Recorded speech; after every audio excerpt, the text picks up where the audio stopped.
నంద్యాలలో వైసీపీ పోటీ పెట్టింది ఎమ్మెల్యే టికెట్ కోసమే తప్ప ప్రజల కోసం కాదన్నారు అఖిలప్రియ. శిల్పా సోదరులు నంద్యాలను భ్రష్టు పట్టించారని, అభివృద్ధిని అడ్డుకునే యత్నం చేశారని ఆరోపించారు. దీనిపై శిల్పా ఘాటుగా స్పందించారు.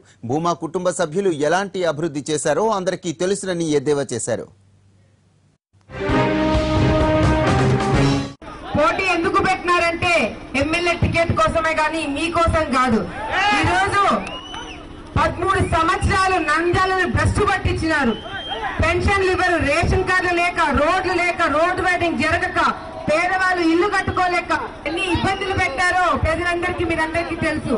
ఈరోజు మళ్ళీ మోహన్ రెడ్డి గారు డెవలప్ చేయలేదు, మోహన్ రెడ్డి గారు డెవలప్ చేయలేదు. నువ్వు పరుగు గారు మీరు ఏం చేసినారు? 15 ఏళ్ళు ఉన్నావు, నువ్వు మంత్రిగా ఉన్నావు, ఏం చేశారు? ఎస్పీ రెడ్డి గారు ఈరోజు మీ పార్టీలో ఉన్నారు, ఏం చేశారు మీరు? అంటే మీ వాళ్ళు అడగడానికి ఎవరు మాకు శక్తి లేదనుకుంటున్నారా?